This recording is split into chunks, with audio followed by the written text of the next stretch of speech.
Welcome to the Starfleet Leadership Academy, a leadership development podcast told through the lens of Star Trek. And now here's your host, Jeff Akin. Greetings, cadets. This episode will demonstrate the value of building relationships with your staff and teams through emotional intelligence. To get there, though, we're going to take a different approach.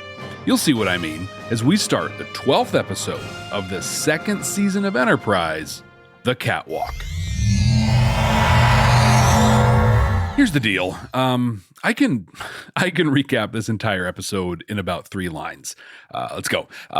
Enterprise takes on some aliens. They have to shelter in the catwalk of their warp nacelles to weather out a storm. A militia from the alien crew come on board and try to steal the ship while they're sheltered in place. Archer and crew foil their plans and they get through the storm. Okay, so that was like 4 lines, but my point is, like, literally nothing happens in this episode. I'll share some thoughts on that when we get to the red alert section, but honestly, I kind of just didn't see a lot of value in recapping an hour of almost nothing. But fear not, noble cadet. We still have much to talk about. Like how Archer doesn't do much of anything of note in this episode, except a few segments of scenes that I am going to talk about. And then we're going to try something different. I'm actually pretty excited about this. So first, the key segments with Archer. This big storm is coming at them. The wavefront spans more than half a dozen light years. Now the ship can handle it, but the radiation in the storm is going to kill the crew in 3 minutes flat. It's no good, right? So they head into the maintenance shafts in the warp nacelles because they're heavily shielded and they're going to protect the crew from the radiation. So this puts all 83 crew plus the 3 aliens in a pretty confined space for 8 days. So what I want to bring up of Archer, they're sporadic, but they're very telling. He has one pretty awkward interaction with a crewman helping them with a crossword puzzle. Then he walks through the rest of the crew, kind of like the kid that was in AV club and got stranded at a middle school dance, and they're just trying to find a door. And then he sees the door. That's Trip, right? So he goes over to Trip, gets all cool and chummy with his buddy, which is a huge missed opportunity here. I mean, a week with the 83 people on your crew, and you choose to actively seek out like the 3 or 4 people you interact with all the time? Poor form, Captain Archer. So, to have some fun with this and capitalize on Archer's missed opportunity, today we are going to do a fan rewrite of the Catwalk. Yep, that's right. We're going to go through the episode and I'm just going to rewrite a bunch of it. I'm going to pretend that Archer's a strong leader that sees this as an opportunity to build up important relationships with his teams and his crew. So here we go. It's September 18th, 2152. They found an uninhabited planet and are going to spend the next week surveying it. Trip and Archer are excited to sneak in some R&R.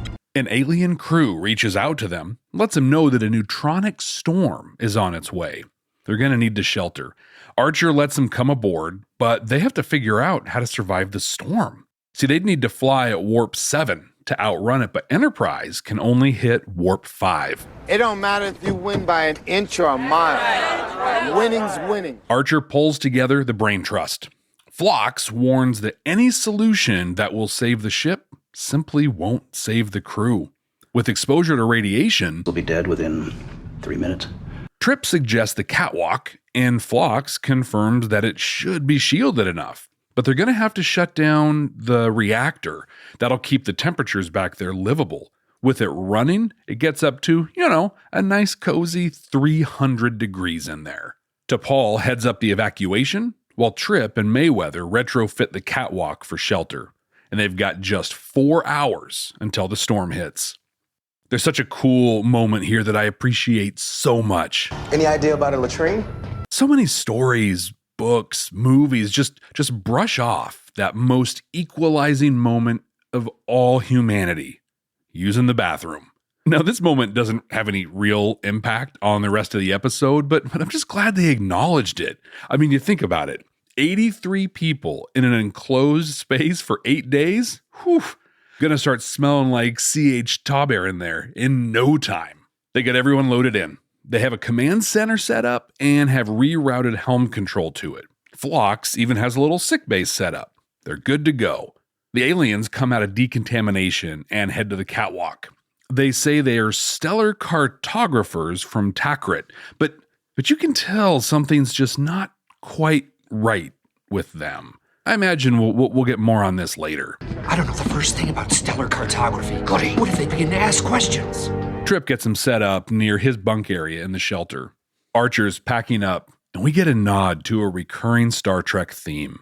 There's beauty in all things. I didn't expect it to be beautiful. He and T'Pol discuss an incident from about 100 years ago where a Vulcan ship was destroyed by a similar storm. And T'Pol, being the consummate Vulcan she is, simply acknowledges it as a fact.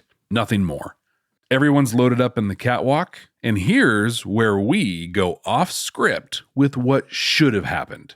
Quick side note, though, man, the soundtrack for this episode is epic.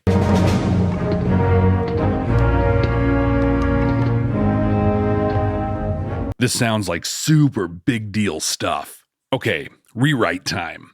We cut to Archer walking up and down the walkway. I do my little turn on the catwalk. He's smiling at the crew as he walks by. A crewman pulls him aside and asks for help on a crossword puzzle. You wouldn't know who was the first Vulcan ambassador to Earth. 6 letters, ends with an R? Solkar, I think. He talks with the group, playing the crossword for a while. He learns a little bit about their past, listens to some of their stories. After that, he works his way further down the walkway and sees a small group of officers huddled around a table. He doesn't know them that well, so he asks if he can join them. They're playing some tabletop game that one of the officers learned when they were living on a transport ship. He doesn't join in, but he listens as they talk about their game. As he's interacting with them, he tells a joke about a water polo match that he watched recently. And the officers politely chuckle, but one of them actually gets it. He's full on belly laughing. Archer gets a real kick out of it, thanks them for letting him hang out, and then he moves along. What's important here is that Archer doesn't insert himself in a way that's disruptive. In the workplace, managers tend to stop people from doing work all the time. The approach Archer is taking here respects their time, where he takes a moment to connect with them, but then moves along so they can get back to the important stuff they're working on. Over in Phlox's sickbay, Reed drops in with Gastrointestinal distress. Phlox gives him something and helps him feel a little better. Nothing to be embarrassed about. I've treated a number of crewmen this afternoon for motion sickness. Archer walks in and checks in with Phlox on the state of the crew. Says they're, generally doing as well as could be expected. Can we just for a second acknowledge how great Phlox is? I mean, great bedside manner. He's discreet, super respectful. Awesome. Archer continues along and checks in with Mayweather before turning in for the night. Trip set up a sort of a stateroom for him and T'Pol. He pops in and checks in with her. He says this reminds him of camping. So she shares a story about the Kazwan ritual she participated in when she was left in the desert to survive for 10 days. Sounds awful, but it's actually a really cool callback to one of the best episodes of the animated series, Yesteryear. He tells her he's going to Wander around, get to know the crew. Instead of just bunking in their section, and he encourages her to do the same. It'd be good for you to fraternize a little. He grabs his bedroll and heads off down the walkway, presumably to get some rack time with the crew. What a great way to endear yourself to your team. Meet them where they're at. I mean, not that the stateroom was like lavish or even comfortable or even a stateroom, but it did communicate to the crew that he and T'Pol were different, that they got special accommodations. Choosing to go out and share a space with the crew was a masterful move by Archer that's going to go a long way in earning the trust and the respect of his crew. Now, note that I totally made all of that up. In the actual episode, he just rolled over and went to sleep after chatting with T'Pol. But sure would have been cool if he did what I described, yeah? The rest of the senior staff, Hoshi, Reed, and Trip, are playing cards. Okay, the game is 5-card stud, nothing wild, ante up. Trip tells him Archer set up a movie night. It'll be on a small monitor and in tight quarters, but it's still going to give everybody an activity they can do together, and it'll be a fun distraction. In the command center, they're getting some weird readings out of engineering. Systems are activating, it just doesn't make any sense. So Trip gears up in an EV suit and goes to investigate. He's got a limited safe time because of the radiation, but he heads out anyway. When he gets up there, he sees a crew of people, more Techrat, the same species as the aliens they welcomed on board. They're walking through the ship, clearly trying to reactivate it. The apparent leader is listening to Archer's logs, reading through his files, learning about the Enterprise and its crew. Trip reports back, so Archer meets with the aliens in the shelter. Don't forget they're the ones who warned us about the storm. We owe them. Be patient. They come clean. They're former members of the militia, the group that's on board right now. They deserted the militia because they were nothing more than pirates, criminals really. They explain that the militia are after them and they're likely going to steal the ship. Reed confirms this. Seems to me they've already decided to help themselves to Enterprise. Archer chooses to trust them and they begin planning a response. In the meantime, the militia are starting up the reactor. Now this starts a timer. It's going to heat the Catwalk up to over 300 degrees. That'll kill the entire crew. Trip guesses that they've got 20 minutes, tops. Again, total rewrite here. In reality, Archer grilled the deserters. He threatened them. He accused them. You're assuming these three are telling the truth. They've already lied to us. He was aggressive, overbearing, almost violent in this scene.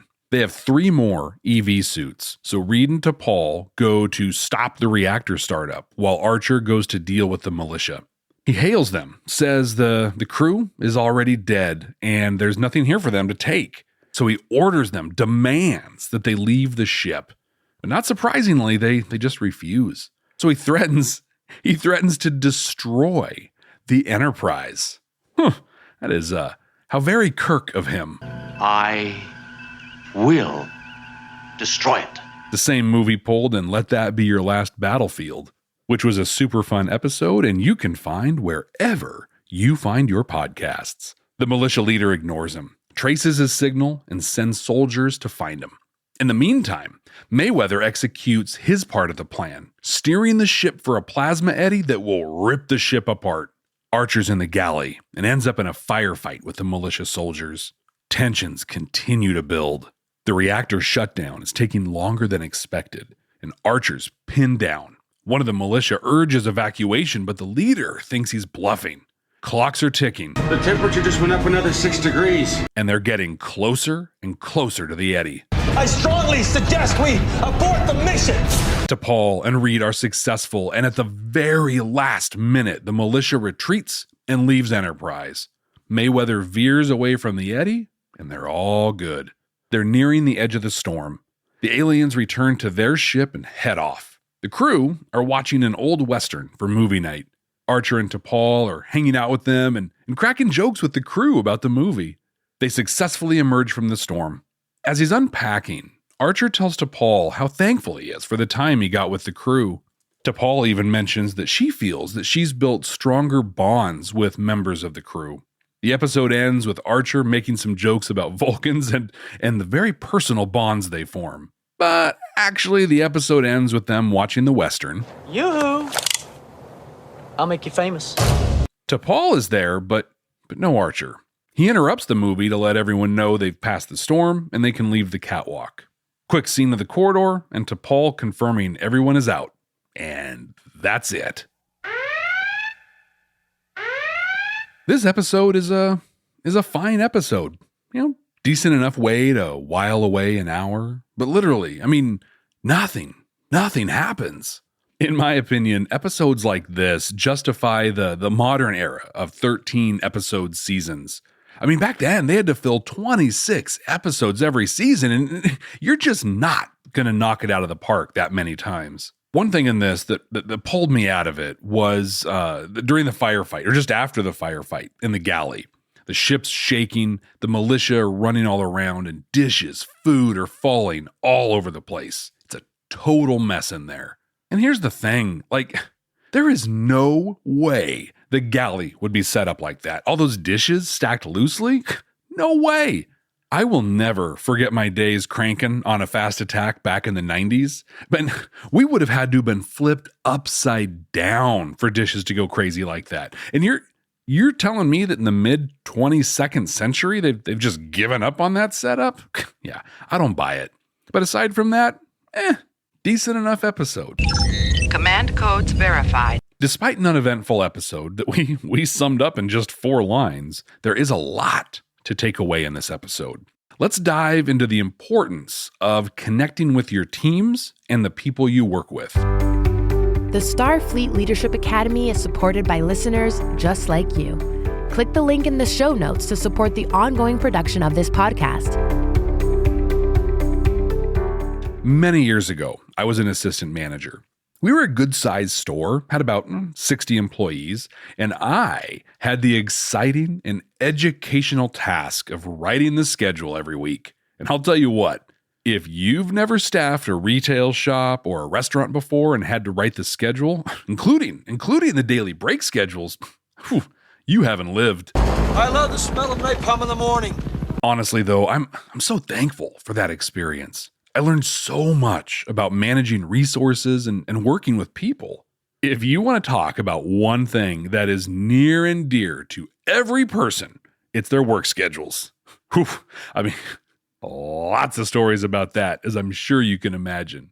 But I think we can dive into those when we start looking at duty rosters and things like that in future episodes. But back to the assistant manager job. Our general manager was not a great manager. He wasn't even a good manager. I mean, in a lot of ways. And if that's the case, then I'm going to have to fire Thomas, our longtime security coordinator. May have been 2 minutes late. Oh, well, then you were lying. But I want to share one interaction I had with them that this episode really, really brought to light for me. So we had some issue going on between staff. I mean, I honestly don't remember any of the details. But he and I were talking with a staff member about the issue. And the staff person said something about the GM being out of touch and not even knowing the staff. The GM responds, and I will never forget this. He says, "I don't have to know the staff. Jeff does." What? Jeff does? That's good enough? It still fires me up to this day. And that was over 20 years ago. How is that even almost okay? It's not like we had 2,000 people on staff. We had 60. Well, I went on to become a general manager in that same company. And that moment steered so much of how I led in that company. I made it a priority to develop a professional relationship with each member of my team. And I was able to leverage those relationships a number of times to everyone's benefit. In this job, we had one day a year that was just wild, super, super busy. Open. I had an employee, let's call him Nathan. This was his first job, and he was about to crack. I mean, it was wildly busy. But I'd gone out of my way to get to know him, to develop a professional relationship based on trust. I remember pulling him off the register for just a second. I mean, he was going to blow. So I dug deep into my ever-growing box of motivational quotes, and I said to him, "Pressure does one of two things. It either crushes you or it makes a diamond. And Nathan, I work with diamonds. Now let's go shine." Corny, I know, corny, but you know what? It worked. He totally stepped up, and we got through the day. It was awesome. I actually ran into Nathan about 10 years ago. He'd gotten a really good job with the state, and he was doing really well. And the cool thing is he remembered that moment just as well as I did. It's pretty cool. As we talk about developing these professional relationships, it might be a good idea to go revisit our podcast episode where we looked at Voyager, the cloud. In that, we talked about Janeway's struggle between developing personal relationships and maintaining her professional demeanor. You see, this is not an easy skill to master, but it is so powerful once you do. But the first thing to keep in mind about these relationships is that they are professional.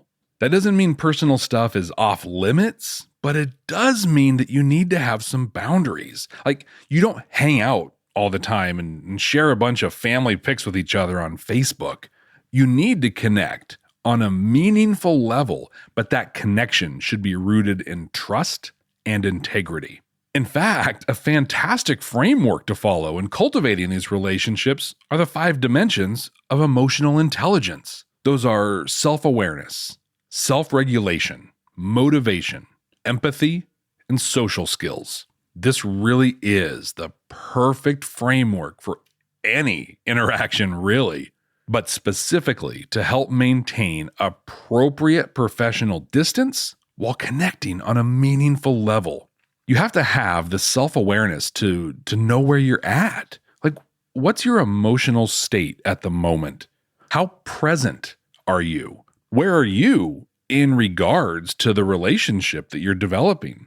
Knowing these things informs the next dimension, which is self-regulation. If, for example, you're aware that you're wanting a more personal relationship with a member of your team, you can regulate yourself, reinforce those professional boundaries.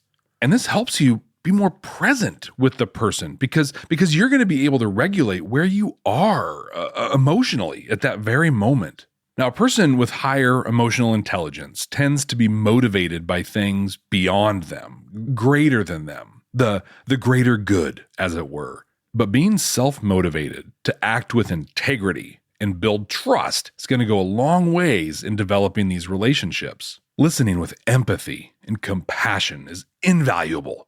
If you were to interact with someone that heard what you said, validated your feelings, and engaged with you on that emotional level, you would feel amazing. And you would want to grow your relationship with that person. So that is how you need to arrive. That's how you need to be present when you're cultivating these relationships. And finally, using appropriate social skills is vital to this. Appropriate humor at the right time, topics and voice volume that are appropriate to the situation. Being comfortable interacting with the person. Strong social skills are the skeleton that all the other dimensions of emotional intelligence connect to when you're working to develop meaningful relationships. Just a few years ago, that's not true at all. Like 10 years ago, I managed this absolutely amazing team. I'd invested quite a bit of time connecting with every member of the team, intentionally connecting with every member of the team. I think there were about 40 of us back then. I wanted to get to know them and build trust with them. Again, this was an intentional activity that I worked on every day. Well, like a lot of managers do, I overcommitted the team, and I did that in a very public way. So I leveraged those relationships. I pulled the team together and I explained what I did. Basically, I had told a group of people that we could increase our output by 10%, and we could do it faster in less time than we were currently doing. Oops. Ruh-roh. I was honest with them. I told them what I'd committed to, and I apologized. And then I asked them for a favor. I asked them to give 110% for 6 months. I figured we could over-deliver for a while and then settle back down, and our customer would, just be okay with our processing times. I also knew that once we raised the ceiling on our production, even when we settled back down, we'd be producing at a higher rate than we were before. I did tell them, I said it was cool to say no. I couldn't force anybody to do this. But if they could, as a personal favor, it would mean the world to me. And this is where that investment paid off. It actually became a joke. Hey, how's it going? Oh, me? Just giving 110%. And they totally delivered. It was, well, honestly, it was awe-inspiring. And it was completely the result of me taking the time to develop meaningful relationships with the team. In my made-up version of the episode, Archer nailed this. He was great. I have people skills. I am good at dealing with people. He showed humility and connected with people in a meaningful way. He was perfect. But that's not how it really went down. Now, he sure talked a good game. Wander around, get to know the crew. But his execution was very lacking. So take a lesson from fake, made-up Archer, and not sci-fi TV made-up Archer. I would love to hear your thoughts and examples on connecting with the people on your teams. Have you had some great successes as a result? Join us on the Starfleet Leadership Academy Facebook group. We would be honored if you would join us. And share what you've got. Plus, you can reach out on Twitter at SFLA Podcast. And you can also follow me across all the social media. I'm at Jeff T. Akin. Jeff, T as in Takrit, Akin. And I'd also like to invite you to leave a voicemail that I might include on a future episode. Visit jeffakin.com and click the microphone in the lower corner. You can share your story and thoughts as a voicemail there. It's pretty cool. Computer, what are we going to watch next time? Working.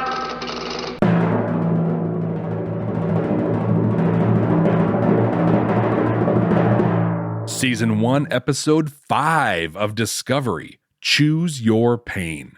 Now, this is a pretty violent episode, but it introduces us to Harry Mudd as a character we'll run into in both Discovery and the original series. Before wrapping up, I want to take a moment to thank everyone that supports this show. Thank you so much. Thank you so much. Thank you so much. Thank you so much. Thank you so much. Thank you so much. We have amazing people that support the Starfleet Leadership Academy by telling their friends and colleagues about it, sharing our episodes on social media, and by visiting jeffakin.com and joining our email list. And you can also support the podcast financially. There's a link in the show notes to our Patreon page. Every patron makes a real difference, and there are some pretty cool perks there too. Visit patreon.com/SFLA or just click the link in the show notes. I appreciate all of you so very much. Thank you. And I can't wait to get back into Discovery with you. So until then, ex astra scientia.